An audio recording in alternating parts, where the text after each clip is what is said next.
Next आता है संसाधनों का प्रबंधन। ठीक है, संसाधनों का प्रबंधन किस तरह होना चाहिए। यहाँ संसाधनों के प्रबंधन का अर्थ है उपलब्ध संसाधनों का सर्वोत्तम उपयोग करना, यानी जो भी हमारे पास संसाधन उपलब्ध है उनका सर्वोत्तम उपयोग करना। सभी को पता है संसाधन असीमित नहीं होते, ठीक है, उनकी सभी की मात्रा सीमित है। इसलिए हमें अपने उद्देश्यों को शीघ्र प्राप्त करने के लिए संसाधनों का प्रभावी ढंग से यूज़ करना चाहिए, ताकि हमारे जो संसाधन है वो बर्बाद ना हो और आगे हमारे भविष्य में वो बचे रहे वो संसाधन। जैसे हर व्यक्ति के पास 24 घंटे होते हैं, हमने अभी पहले भी बात करी है, ठीक है। एक और जहाँ कुछ लोग उस समय को अपने उद्देश्य के लिए यूज़ करते हैं, उपयोग करते हैं, वहीं कुछ लोग क्या होते हैं, अपने समय को बिना प्रबंधन किए संसाधनों का ऐसे ही व्यर्थ कर देते हैं अपने टाइम को। ठीक है, हमें अब देखिए बच्चों, संसाधनों के प्रबंधन की आवश्यकता क्यों पड़ती है। ठीक है, अभी हमने देखा सभी साधन सीमित होते हैं। ठीक है, सभी संसाधन जो हैं वो सीमित हैं, असीमित नहीं है। यदि हम उनका बिना प्रभावी ढंग से उनका यूज़ नहीं करेंगे तो वो क्या है, वो एक दिन ख़त्म हो जाएंगे, फ्यूचर के लिए नहीं बचेंगे। तो इसलिए हमें अपने संसाधनों का संसाधनों का प्रभावी ढंग से उपयोग करना चाहिए। सेकंड है संसाधनों की दीर्घकालिक उपलब्धता बनी रहे। ठीक है, प्रबंधन की आवश्यकता क्यों होती है, ताकि जो भी संसाधन है वो लंबे टाइम तक के लिए उपलब्ध रहे। सभी को संसाधनों का उपभोग समझदारी से तथा विवेकपूर्ण ढंग से करना चाहिए, ताकि संसाधन न केवल जो हमारी वर्तमान पीढ़ी है बल्कि आने वाली पीढ़ियों के लिए भी लंबे समय तक उपलब्ध रहे। जैसे पेट्रोल है, डीजल है आदि ऊर्जा के महंगे स्रोत हैं। यदि हम केवल उन्हें इसलिए खरीदते एवं उपयोग करते रहे, इसी तरह जैसे हम कर रहे हैं, खरीदते और उपयोग करते रहे, तो उससे क्या होगा, आने वाले समय में इनकी उपलब्धता अत्यंत सीमित हो जाएगी। ठीक है, वो आगे आने वाली पीढ़ियों के लिए बहुत ही सीमित मात्रा में बचेंगे। इसी तरह और भी संसाधन है, जैसे धन है, ऊर्जा है, जल है इत्यादि, सभी का जो व्यय है हमें सावधानीपूर्वक करने की आवश्यकता है, ताकि वो लंबे समय तक विभिन्न लक्ष्यों की प्राप्ति में लंबे समय तक इनका उपयोग किया जा सके। थर्ड है सभी को संसाधन उचित मात्रा में उपलब्ध रहे। बच्चों देखो, मनुष्य एक सामाजिक प्राणी है और उसकी विभिन्न आवश्यकताओं की पूर्ति के लिए अन्य व्यक्तियों तथा साधनों की उपलब्धता पर निर्भर रहना पड़ता है। यदि समाज का एक वर्ग सभी संसाधनों का वहन करके उनका उपयोग करने लगे तो समाज का उपेक्षित वर्ग उन्हें अपनी सेवाओं तथा निष्ठा से वंचित कर देगा। अतः कुछ साधन जैसे कि साफ जल, ऊर्जा, विद्युत, जो बिजली है आदि का प्रयोग सभी को सावधानी से करना चाहिए, ताकि वो सभी को आवश्यकतानुसार प्राप्त हो सके। ठीक है, ये नहीं है कि किसी को बहुत ज़्यादा मिल रही है, बहुत ज़्यादा यूज़ कर रहा है, उसके पास है तो बेकार में उसका व्यर्थ यूज़ कर रहा है। तो इस तरह उसका यूज़ आवश्यकता के अनुसार ही किया जाना चाहिए। पर्यावरणीय क्षति को कम किया जा सके। आधुनिक युग का जो मनुष्य है अपने प्रत्येक क्रियाकलाप में जो तकनीक का अत्यधिक उपयोग करने लगा है, जैसे कंप्यूटर, मोबाइल फ़ोन, इंटरनेट, बिजली के उपकरण होते हैं इतने सारे, जिससे क्या होता है, पर्यावरण का संतुलन बिगड़ता है। जैसे अत्यधिक वर्षा, बाढ़, सूखा तथा भूकंप इसका मुख्य उदाहरण है। अतः हमें अपने संसाधनों का उपयोग करते समय ध्यान देना चाहिए कि वह वातावरण को कम से कम क्षतिग्रस्त करें। जनसंख्या वृद्धि के कारण संसाधनों में निरंतर कमी आ रही है। सभी को पता है जैसे जैसे जनसंख्या बढ़ रही है संसाधनों में भी निरंतर कमी आ रही है। जनसंख्या में बेतहाशा वृद्धि के कारण कई साधन सीमित होते जा रहे हैं तो कई निरंतर घट रहे हैं। इस कारण से भी हमें साधनों को उचित रूप से व्यवस्थित करने की आवश्यकता है।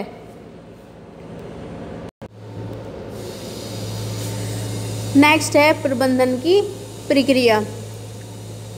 प्रबंधन वह प्रक्रिया है जिसमें उपलब्ध साधनों का उचित तथा कुशलतापूर्वक उपयोग करके लक्ष्यों को प्राप्त किया जाता है। क्या है प्रबंधन? वह प्रक्रिया है जिसमें जो भी हमारे पास साधन अवेलेबल हैं उनका उचित और कुशलतापूर्वक यूज़ करके हम अपने लक्ष्यों को प्राप्त कर सकते हैं। प्रबंधन एक ऐसी प्रक्रिया है जिसकी आवश्यकता अपने लक्ष्यों की, उद्देश्यों की प्राप्ति के लिए हमेशा बनी रहती है। ठीक है, जैसे एक स्टूडेंट है, उसे अच्छे अंक लाने के लिए अपने समय को मैनेज करना होता है। ठीक है, ताकि वो अपने जितने भी सब्जेक्ट है सब पर ध्यान दे सके। इसी तरह एक जो होम मेकर है, जो गृहिणी है, को अपने घर का खर्च सीमित आय में चलाने के लिए विभिन्न संसाधनों को व्यवस्थित रूप में प्रयोग करना पड़ता है। इसी तरह एक नौकरी पेशा आदमी को अपने दिन को इस प्रकार व्यवस्थित करना पड़ता है ताकि काम के बाद वह बिना थके अपने परिवार के साथ कुछ समय बिता सके। इसलिए हमें किसकी ज़रूरत पड़ती है? प्रबंधन प्रक्रिया की ज़रूरत पड़ती है। जो भी हम काम करते हैं उस काम को करने के लिए कई साधन की आवश्यकता होती है और साधन सीमित होने के कारण अपने लक्ष्य की प्राप्ति हेतु उनका उचित प्रबंधन किया जाना अनिवार्य है। ठीक है, उचित प्रबंधन, उचित व्यवस्था वर्तमान युग की क्या है? आवश्यकता है। या हम कहें अपने लक्ष्यों को उपलब्ध साधनों को के व्यवस्थित प्रयोग द्वारा प्राप्त करना ही क्या कहलाता है? प्रबंधन कहलाता है। अपने लक्ष्य को जो भी साधन अवेलेबल हैं उनके प्रयोग द्वारा, उनके व्यवस्थित प्रयोग द्वारा प्राप्त करना ही क्या कहलाता है? प्रबंधन कहलाता है। प्रबंधन की आवश्यकता क्यों पड़ती है? प्रबंधन की आवश्यकता निम्न कारणों से पड़ती है। पहला क्या है? उचित प्रबंधन द्वारा ही सभी उपलब्ध संसाधनों की सीमाओं का ज्ञान होता है। ठीक है, उचित प्रबंधन द्वारा ही सभी उपलब्ध सीमाओं का ज्ञान होता है। ठीक है, दूसरा है प्रबंधन करने से अल्पकालीन एवं दीर्घकालीन लक्ष्य निर्धारित करने में सहायता मिलती है। यदि हम संसाधनों को मैनेज करते हैं तो उससे क्या होते हैं? हमारे जो अल्पकालीन और दीर्घकालीन जो लक्ष्य हैं वो हमारे निर्धारित हो जाते हैं। प्रबंधन करने से लक्ष्यों की प्राप्ति को उनके महत्व के अनुसार क्रमबद्ध करने में सहायता मिलती है। जो भी रिसोर्स हमारे पास अवेलेबल है तो उस रिसोर्स के द्वारा लक्ष्यों की प्राप्ति में तो कौन सा लक्ष्य हमारे लिए महत्वपूर्ण है उसे क्रमबद्ध करने में सहायता मिलती है। यदि हमारे पास सपोज पहले हमें क्या पढ़ना है, हमारा कल पेपर है इंग्लिश का। ठीक है, तो उसके लिए हमें अपना समय को अच्छे से मैनेज करने की ज़रूरत है ताकि हम अपना पूरा इंग्लिश का सिलेबस पूरा कवर कर सके। उचित प्रबंधन द्वारा ही लक्ष्य को अपेक्षाकृत कम खर्च में प्राप्त किया जा सकता है। उचित प्रबंधन द्वारा ही लक्ष्यों को अपेक्षाकृत कम खर्च में प्राप्त किया जा सकता है। उचित प्रबंधन द्वारा परिवार का जीवन स्तर ऊंचा उठाने में सहायता मिलती है। यदि हम अच्छे से अपने संसाधन को मैनेज करते हैं तो उससे क्या होता है? परिवार का जीवन स्तर ऊंचा उठा रहता है। और जो मिसमैनेजमेंट करते हैं तो वो परिवार के सदस्य के विकास में बड़ी बाधा आती है। अब है प्रबंधन प्रक्रिया के चरण। प्रबंधन प्रक्रिया में हम कौन कौन से चरण यूज़ करके प्रबंधन करते हैं? उसमें जो फर्स्ट आता है वो है नियोजन। नियोजन जो है प्रबंधन प्रक्रिया का एक महत्वपूर्ण चरण है, यानी ये पूरी प्रबंधन प्रक्रिया का मूल आधार है। इस चरण के बिना हम प्रबंधन प्रक्रिया के अन्य चरणों तक नहीं पहुंच सकते। ठीक है, नियोजन क्या है? नियोजन एक ज्ञानात्मक प्रक्रिया है जिसमें कार्य करने का रास्ता अपनाना, अपने निर्णयों के कारण तथ्यों और अनुमानित खर्च पर आधारित करना सम्मिलित है। यानी नियोजन एक हमारी ज्ञानात्मक प्रक्रिया है, एक अनुमान है जो हम काम करने जा रहे हैं उसके लिए हम पहले ही अनुमान लगा लेते हैं। उसमें सपोज हमें कोई बर्थडे पार्टी करनी है, ठीक है, बर्थडे पार्टी करनी है तो उसमें क्या है, तो हम पहले ही नियोजन कर लेते हैं, हम पहले ही प्लानिंग कर लेते हैं कि हमें उस बर्थडे पार्टी को कहाँ करना है, कैसे करना है, कितने लोगों को बुलाना है, कब बुलाना है। यानी उसमें हमारे जितने भी क्वेश्चन है कब क्यों कैसे सारे सम्मिलित होते हैं। उसमें हमारे सारे क्यों कब कैसे का जवाब होता है। सपोज हमें बर्थडे पार्टी करनी है, कहाँ करनी है, क्यों करनी है, कैसे करनी है, कब करनी है, ठीक है, सबका जवाब होता है, एक अनुमान होता है पहली। सेकंड जो चरण है वो है आयोजन। आयोजन प्रबंधन प्रक्रिया का कठिन चरण है, ठीक है। प्रबंधन प्रक्रिया की जो सफलता और असफलता हमारे इसी चरण पर निर्भर करती है। आयोजन का क्या अर्थ है? आयोजन का अर्थ है साधनों तथा व्यवस्था को ठीक ढंग से व्यवस्थित करना। अब हमने अनुमान लगा लिया कि हमें बर्थडे पार्टी करनी है, वहाँ करनी है, ठीक है, इतने लोग 50 लोगों को बुलाना है, हमें मेन्यू में रखना है। अब उसे अरेंज कैसे करना है, ठीक है, उसे कैसे ऑर्गेनाइज करना है, ये यहाँ पर आयोजन में सम्मिलित होता है। इसमें विभिन्न साधनों को व्यवस्थित करने के अतिरिक्त अलग अलग सदस्यों को कार्य सौंपना तथा साधनों का उचित उपयोग भी सम्मिलित है, ठीक है। इसमें जो हमारे पास रिसोर्स अवेलेबल है उन्हें व्यवस्थित करने के अतिरिक्त क्या शामिल होता है? अलग अलग सदस्यों को, जो परिवार के सदस्य हैं या और भी सदस्य हैं हमारे, उन्हें हमें कौन कौन सा काम सौंपना है और साधनों का उचित उपयोग किस प्रकार करना है, वो भी सम्मिलित होता है।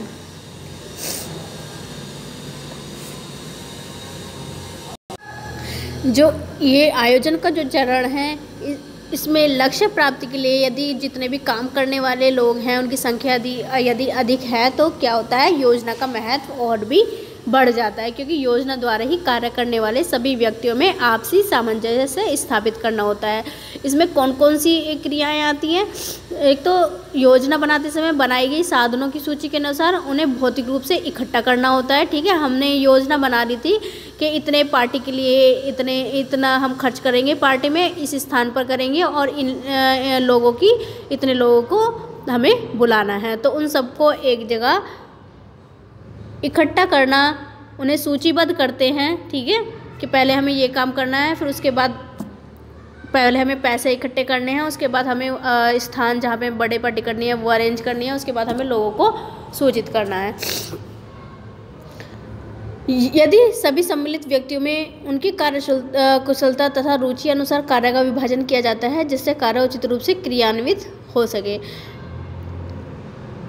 यदि कोई घर में बर्थडे पार्टी है तो सभी को, यदि किसी को सजावट का शौक़ है या किसी को किसी और चीज़ का शौक़ है, तो उनकी रुचि के अनुसार ही उन्हें काम बांट देना चाहिए, ताकि जो हमारे काम है वो अच्छे तरीके से हो जाए। सभी को पता है साधनों की सीमित मात्रा में उपलब्ध होते हैं सभी साधन, तो इस लगभग सभी साधनों के सीमित होने के कारण इस बात पर विशेष ध्यान दिया जाता है कि प्रयोग होने वाले सभी साधनों का समुचित उपयोग हो तथा किसी भी साधन का अपव्यय ना हो। नेक्स्ट जो स्टेप है वो है क्रियान्वयन, इम्प्लीमेंटिंग, ठीक है। हमने नियोजन प्लानिंग करी, उसके बाद उसे ऑर्गेनाइज करा, उसके बाद हमें उस किस चीज़ की ज़रूरत होती है, उसे इम्प्लीमेंट करने की ज़रूरत होती है, क्रियान्वयन होता है उसका। नियोजन और आयोजन के पश्चात ये क्रियान्वयन का चरण आता है। इसका अर्थ है उन क्रियाकलापों को करना जिनकी योजना लक्ष्य प्राप्ति के लिए बनाई गई है, ठीक है, या दूसरे शब्दों में कहें तो योजना को क्रियाशील बनाना ही क्या कहलाता है, क्रियान्वयन कहलाता है। आयोजन के पश्चात सभी साधनों को एकत्रित करके योजना को क्रियाशील किया जाता है, ठीक है। इस चरण में योजना तथा आयोजन को व्यवहारिक रूप देते समय कई समस्याओं और कठिनाइयों का सामना भी करना पड़ सकता है। कई बार समस्याओं के प्रभाव से मूल योजना को आवश्यकता अनुसार परिवर्तित भी करना पड़ जाता है। अधिकतर जो होते हैं व्यवस्थापक योजना बनाते समय विभिन्न समस्याओं तथा विकल्पों को ध्यान में रखकर शुरुआत से ही योजना में लचीलापन रखकर उसे क्रियान्वित करते हैं, ठीक है। ऐसा करने से भविष्य में समस्याओं की स्थिति से प्रभावित होकर उन्हें योजना में अवांछित परिवर्तन नहीं करना पड़ता। जैसे कि पार्टी के लिए दोस्तों को निमंत्रण देना, सभी पकवान समय से पहले तैयार करना, वह समय पर सजावट करना। नेक्स्ट है नियंत्रण। प्रबंधन प्रक्रिया में नियंत्रण यानी कंट्रोलिंग भी एक महत्वपूर्ण चरण है। योजना के क्रियान्वयन के दौरान सबसे महत्वपूर्ण यह देखना कि कार्य निर्धारित योजना जो हमने योजना बनाई थी उसी के अनुसार हो रहा है या नहीं। उचित नियंत्रण की अनुपस्थिति में संपूर्ण जो परिश्रम है, जो भी काम हमने किया है, सब व्यर्थ जा सकता है। नियंत्रण का क्या अर्थ है? योजना की विभिन्न प्रक्रियाओं का ध्यानपूर्वक निरीक्षण करना तथा उन्हें नियंत्रित करना। क्रियान्वयन करते समय यानी इम्प्लीमेंट करते समय योजना पर पूर्ण रूप से नियंत्रण रखना आवश्यक है, ताकि हमने जो लक्ष्य निर्धारित किया है हम उस लक्ष्य को हासिल कर सकें। यदि योजना के पहले किसी चरण में कोई गलती हुई हो तो निरंतर प्रक्रिया द्वारा उसे ठीक किया जा सकता है। उदाहरण के लिए यदि पार्टी के क्रियान्वयन की प्रक्रिया में मेहमानों की सूची दोबारा चेक करना कि कहीं किसी को निमंत्रण देना छूट तो नहीं गया है, या जो भी हमारे पकवान है वो ठीक से तैयार हुए हैं, या जितने भी हमने मेन्यू डिसाइड किए थे वो सब तैयार हो गया है। मेन्यू में जितनी भी हमने रेसिपीज़ डिसाइड की थी वो सब तैयार है या नहीं है। तो इसमें जो चरण है, नियंत्रण चरण में क्या था, एक चेकिंग आ जाती है, ठीक है। हमें टाइम पर चेक करना होता है कि जो भी हमने योजना बनाई थी सभी काम उसी के अकॉर्डिंग हो रहे हैं या नहीं हो रहे हैं। एक प्रॉपर गाइडेंस होता है, मतलब जो भी इस योजना में काम कर रहे हैं तो हम हमें टाइम टू टाइम हम उन्हें गाइड करते रहें ताकि उन्हें कोई परेशानी ना हो, ठीक है। ऐसा करने से क्या होता है, जो भी व्यक्ति काम कर रहा है उसका मनोबल बढ़ा रहता है, ठीक है। एक एडजस्टमेंट, कार्य करते समय एकदम से अचानक से अगर कोई परिस्थिति आ जाती है तो हम उसमें क्या है, उसे समायोजन करके ही लक्ष्यों की प्राप्ति की जा सकती है। हालांकि यह समायोजन योजना के लचीलेपन पर निर्भर करता है। जैसे एक एग्जाम्पल हम लेते हैं, यदि किसी गृहिणी ने शाम के नाश्ते के लिए पकोड़े बनाने की योजना बनाई और समय के चलते वह ऐसा नहीं कर पाए तो वह पकोड़े के स्थान पर जल्दी सैंडविच भी बना सकती है, ठीक है, या कुछ और भी तैयार कर सकती है। लास्ट है मूल्यांकन, ठीक है। प्लानिंग हो गई, उसे ऑर्गेनाइज हो गया, उसका इम्प्लीमेंट हो गया, कंट्रोलिंग चल रही है। उसके बाद सबसे लास्ट में क्या आता है, इवैल्यूएशन। योजना के अनुसार कार्य की पूर्ति तथा लक्ष्यों की पूर्ति को जांचना ही मूल्यांकन कहलाता है। मूल्यांकन जो है प्रबंधन प्रक्रिया का अंतिम चरण होता है और बहुत ही अनिवार्य चरण होता है। योजना के पूर्ण हो जाने के बाद उसका मूल्यांकन करना ज़रूरी होता है ताकि जिस कार्य के लिए योजना बनाई गई थी उसकी लक्ष्य प्राप्ति में सफलता या असफलता को आंका जा सके। यानी जो भी हमने योजना बनाई थी हमारी वो योजना सफल रही या असफल रही, हम उसको डिसाइड कर सकते हैं। हालांकि यह ज़रूरी नहीं कि मूल्यांकन केवल लक्ष्य के प्राप्ति के बाद ही किया जाए, यह प्रबंधन प्रक्रिया के प्रत्येक चरण में निर्णय लेने के लिए भी किया जा सकता है। जैसे पार्टी के दौरान तथा बाद में सोचना तथा जांचना कि योजना के अनुसार पार्टी आयोजित हो पाई या नहीं। मूल्यांकन से क्या क्या लाभ होते हैं, इससे निर्धारित लक्ष्यों की प्राप्ति में सफलता तथा असफलता का पता चल जाती है। लक्ष्यों को पूरा होने तथा पूरा न होने के कारणों का ज्ञान हो जाता है। यानी जो भी हमने अगर हमारा जो भी लक्ष्य था वो प्राप्त हुआ क्यों नहीं हो पाया उसके कारणों का ज्ञान हो जाता है। भविष्य में बनाई जाने वाली योजनाओं में सहायता मिलेगी, यानी आगे जो भी हम योजना बनाएंगे उससे हेल्प मिलेगी उससे, यदि हम उसे इवैल्यूएट करेंगे तो।